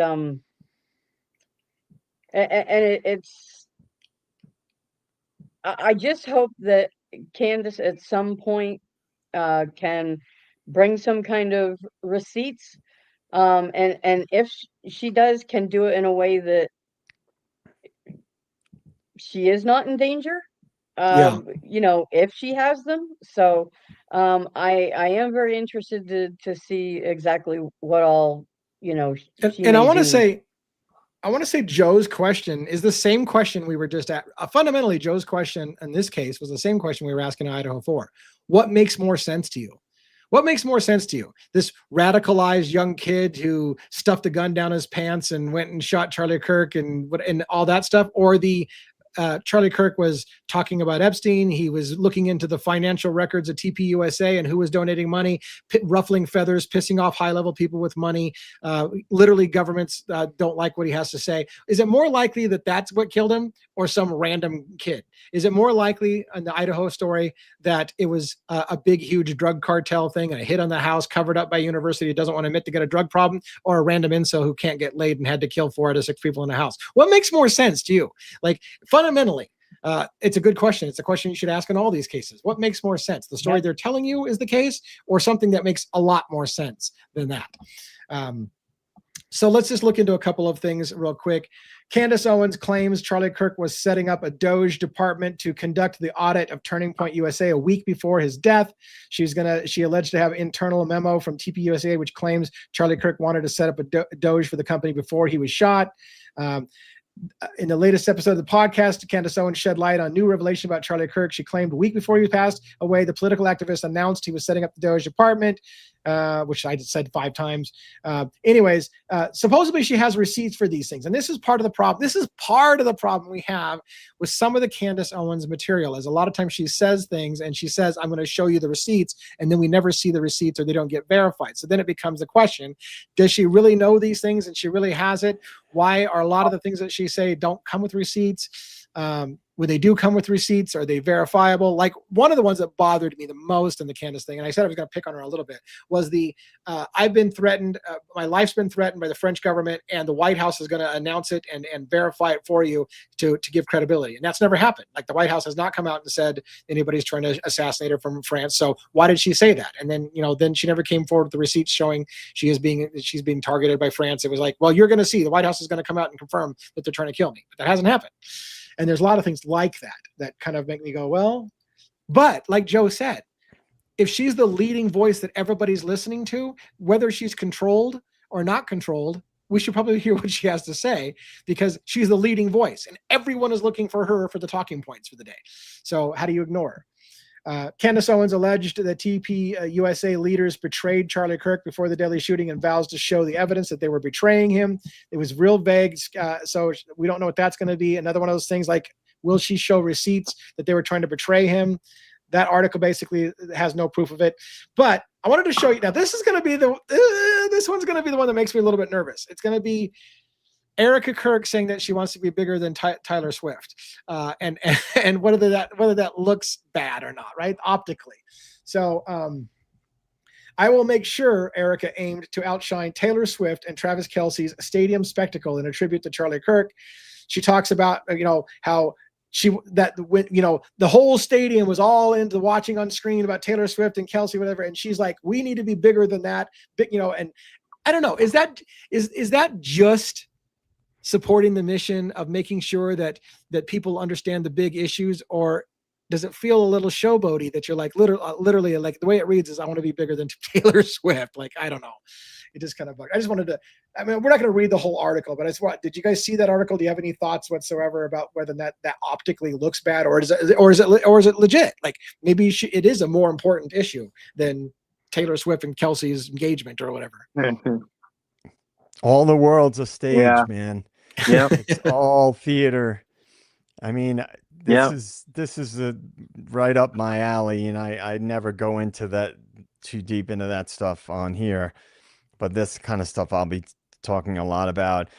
I mean, if people knew the way the system, if more people knew, I should say, the way the system, the power structure, that's how I refer to it, really worked, they wouldn't be able to sleep at night. And the craziest part about that is it's all out there. All the information, you just have to connect the dots. You can find the information that proves the way the power structure actually works. But the problem is we're all living our lives. We work, we have families, we have friends, we have, significant others and hobbies and on and on and on. And it's hard. It's hard to do. I can't do nearly as much research as I would like to be able to do because of, my schedule. But the reality is I would encourage anybody who doesn't do this already to look at sources of information that address the actual power structure of the world, the banking industry, intelligence agencies, because I can tell you right now, the intelligence agencies are nothing like what we've been told they are. The banking and the intelligence agencies are directly connected, and start to connect the dots. Someone I always refer to with this kind of stuff, or is it at least one of the people, is Ian Carroll. He does a lot of really good research where he connects a lot of dots, and he does a lot of research. and he's pretty high profile, but he's very methodical, very, very methodical. And again, I've been onto this stuff for decades, but he's a younger guy. He's committed to it. He dedicates a lot of time. He does phenomenal presentations and research. But I recommend that people look into these things. He also hosted Candace's show when she was out on her maternity leave. Ian Carroll hosted her show. So anyway, I just think it's all theater.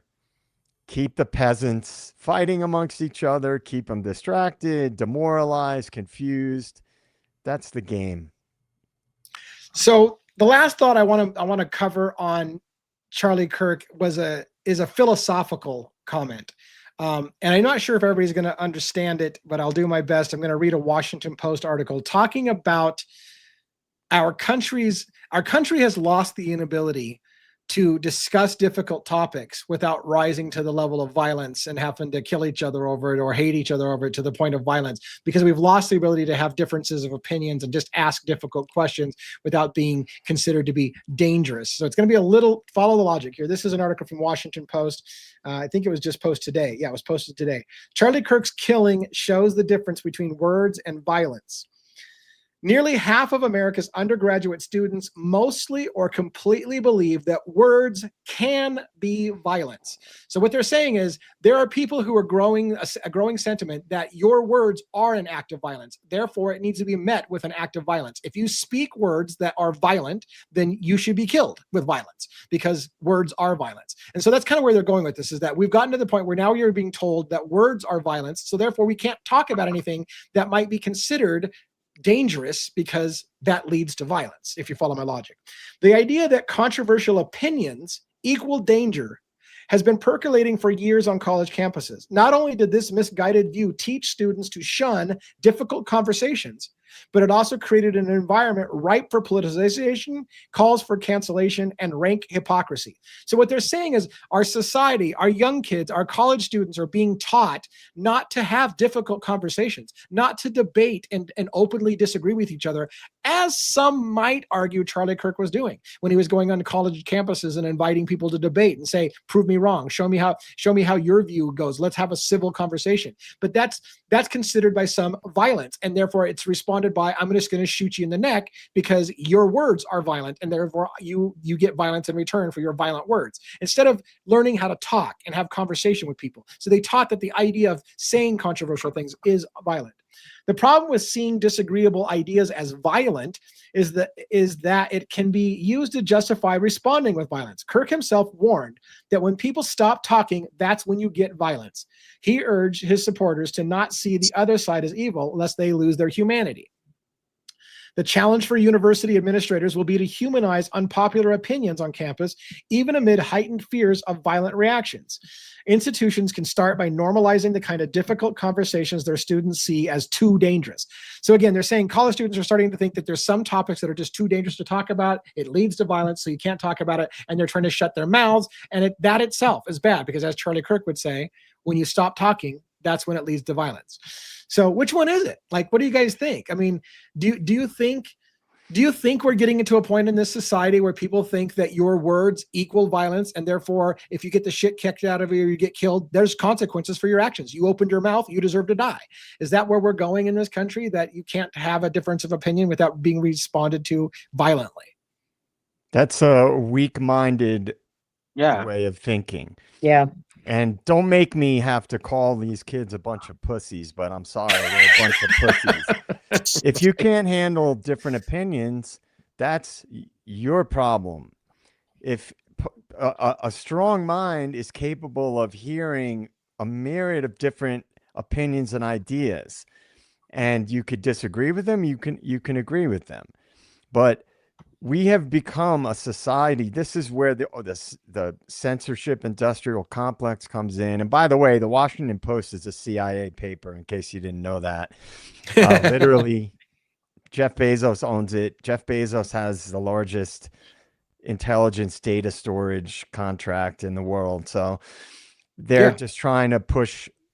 They want divisive rhetoric. They want to push divisive rhetoric. And if you implant that idea into young people's impressionable brains that words are violence, they're going to start to internalize that.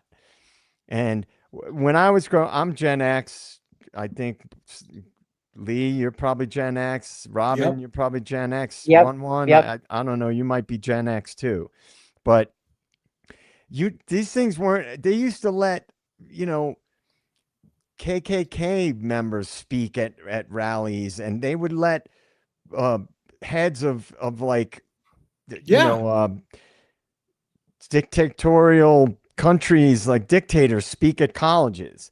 Like, you have to be able to hear different ideas, and you have to be able to sift through those ideas and decide for yourself. And if it's bad ideas or good ideas, you have to be able to make your own decisions, because this whole idea of words being violence was a narrative that was pushed by the Matrix to divide people because they want violence. Let's be honest. The power structure loves civil unrest. They love chaos. They've done it since the beginning of modern civilization. They create chaos so they can come in and clamp down on citizens' rights. And to me, this whole narrative is bullshit. Yeah. I agree. And I just thought it was an interesting philosophical question, because I do feel like in a lot of ways our country has become, as to use your word, our country has become pussified. Like we're afraid to have difficult conversations. We're afraid to confront people. We're afraid to tell people what we think about things because we've been taught that it's, violent or whatever. And therefore, if you have an opinion that's different, you're a bigot, a racist, or whatever, and you're canceled. And if just for having an opinion. And again, if your opinion sucks, then let it suck. Like, but we have this idea that you have to cancel people. You have to shut them down. You have to silence them if you don't like what they have to say. So as we're getting ready to wrap up, I just wanted to make a few comments about Luigi Manjoni for my third case of the day. Luigi Manjoni is facing suppression hearings in the state of New York.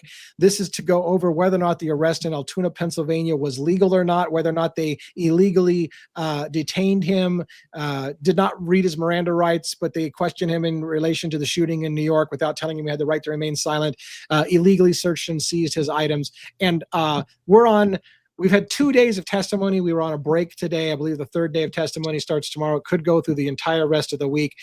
No fireworks yet from the defense team on it. Meaning both Thomas Dickey in Pennsylvania and Karen Agnifilo in the state of New York, made huge, explanations to the judge about why it was an illegal arrest. The prosecution's response, in my opinion, wasn't good. But now, mostly what we're hearing in the first 2 days of testimony is the prosecution's digging in deep that they had every right to do everything they did to Luigi Manjoni, and they never violated his rights. He was free to leave at any time he wanted to, even while surrounded by a wall of officers pinning him in a corner. But anyways, and now it seems what the next step that they're doing in the case, from my slightly biased opinion, is they're bringing in correctional facility guards who were watching over Luigi Manjoni before he got extradited to New York. So he was arrested in Pennsylvania, and there was a little bit of time before he was extradited to New York for murder. And while he was being held in Pennsylvania, he talked to some guards, and the guards are now coming forward on the stand saying, yeah, Luigi Manjoni admitted he had a 3D printed gun, and that he had problems with the health insurance industry, and several things that were in those items that they found in his backpack. And I think what they're doing is they're laying the foundation of, if the judge tosses out this arrest, we still have guards that'll go on record saying Luigi admitted to all the things that we would have had shown the jury. So we won't show them the items. We'll just show them that the guard said he talked about having those items. So that's kind of where they're going with that. And again, so far the defense has been pretty quiet, which surprises me, because both the defense attorneys had really enormous constitutional right violations, Miranda rights violations in those complaints to the judge. Maybe that's part of the reason why they're being a little quiet right now. The judge already knows their opinion. They wrote it out very, very articulately about why it was an illegal arrest. So the prosecution's making their case why everything they did was above board. Judge Caro at the end of the week will probably have finished hearing the arguments of both sides and make a ruling. More than likely, in my opinion, he'll make that ruling from in written format afterwards. He probably won't make the ruling in the courtroom. He'll probably do it afterwards, after he's given it some thought and figured out how to craft the wording because it's going to be a monumental decision in the case. If Judge Caro rules the way that I think it should be, and I want to argue, maybe even one thinks that based on the arrest, what he saw, that should have been an illegal arrest, in my opinion. If Judge Caro upholds that it was an illegal arrest and tosses some of that information, it'll be a real blow to the prosecution. However, it's not the end of their case by any stretch of the imagination. But we're waiting to see if that happens. Do you guys have any thoughts about the whole thing of Luigi Manjoni? I know it's not something we just spent a lot of time on tonight, but do you have thoughts on it at all? Yeah, I mean, it's basically what you've mentioned, a few times. It's fruits of the poisonous tree that we call it. It's you can't. You may have a situation where you have good police work and whatnot, but the ends don't justify the means. We have a system of laws for a reason. So, your Fourth Amendment right, which guarantees you against illegal search and seizure, is a pretty big right to have. I mean, we're not, police can't just do whatever they want to do. We can't just run around searching people's bags and whatnot. And as we talked about yesterday, in the past, some of the stuff, it's basically, well, this person's word against my word. But now, pretty much, just about everything's going to be caught on body camera. So the officers on scene can say, like, I recognized him and I did this, and that's why I held him and whatnot. Okay, well, if you recognized him from whatever poster or online, whatever it is, you recognized his face, you recognized him.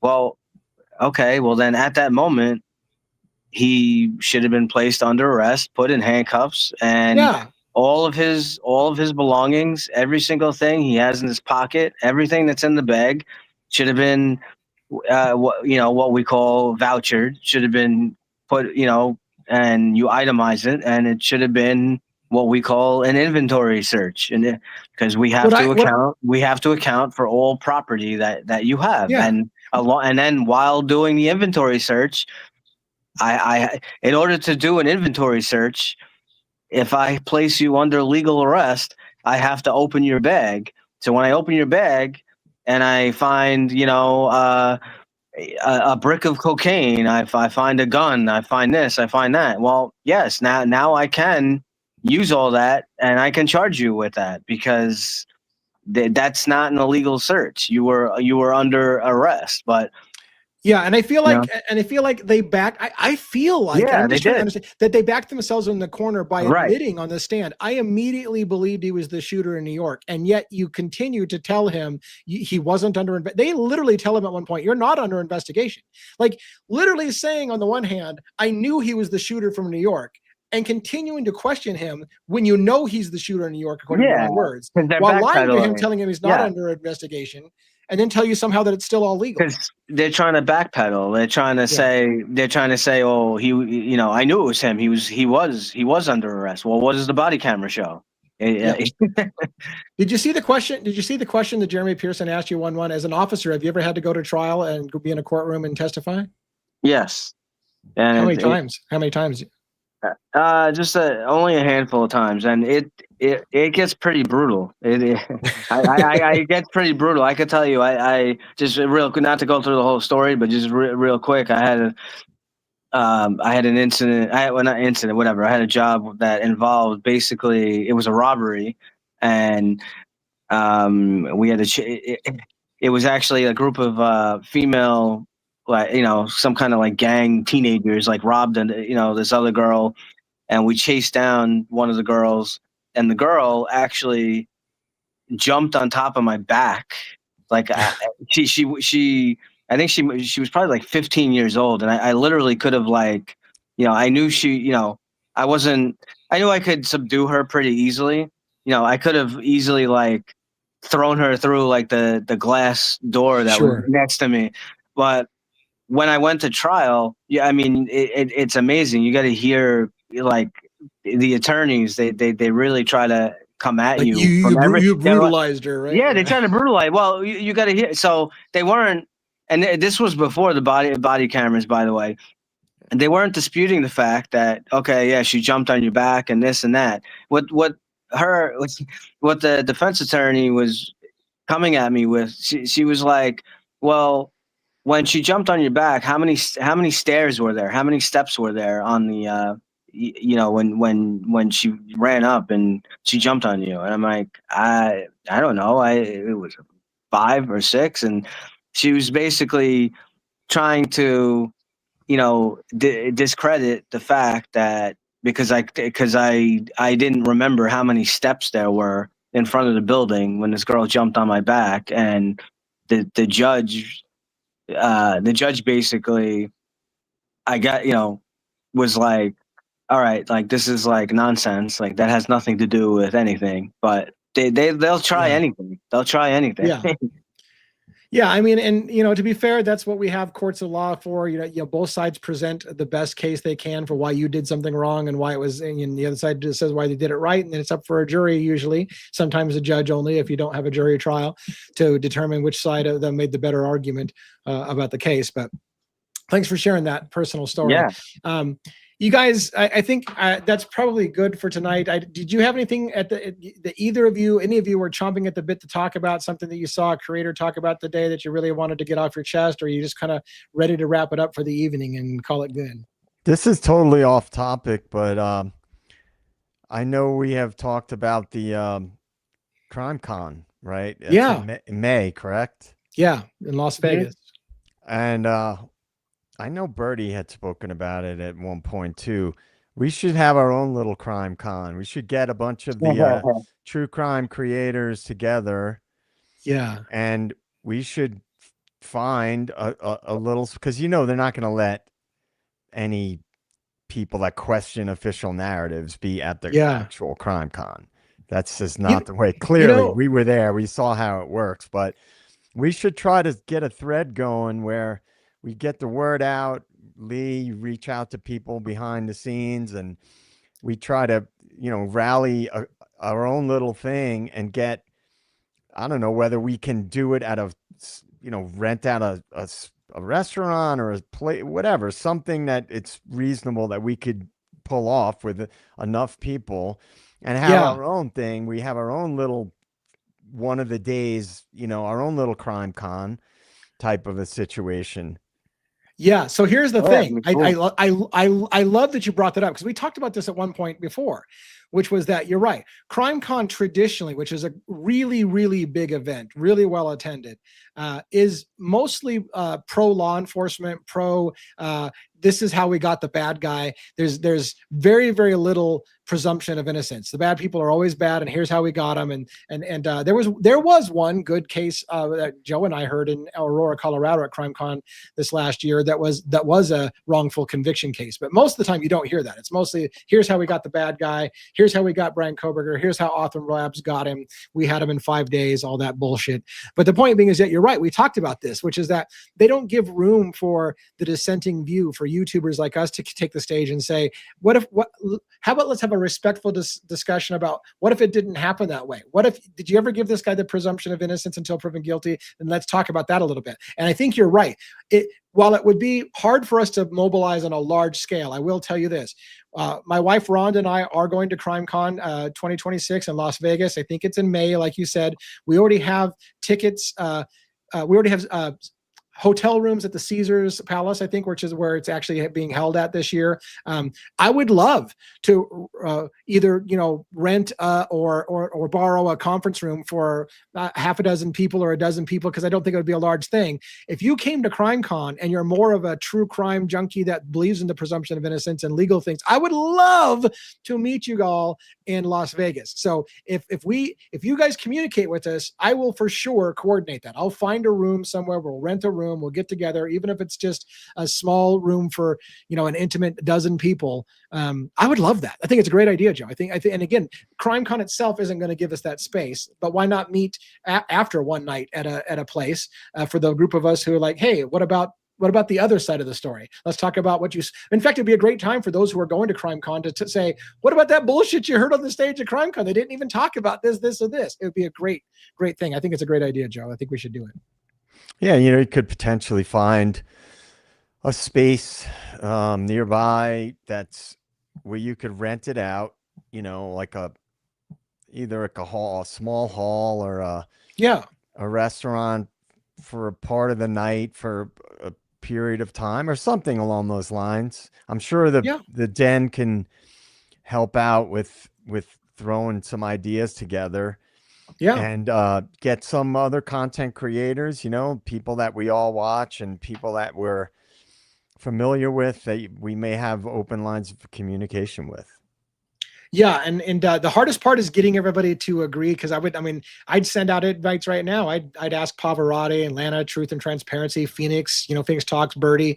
If we can get some of these bigger channels that people know and are familiar with that are covering these cases and get us all together, that'd be cool for us just to talk to each other, much less to have a bunch of people come and hang out and ask questions of all of us in a room. And I think it would be amazing. So, and like people said, like, you know, screw CrimeCon, we'll just do it ourselves.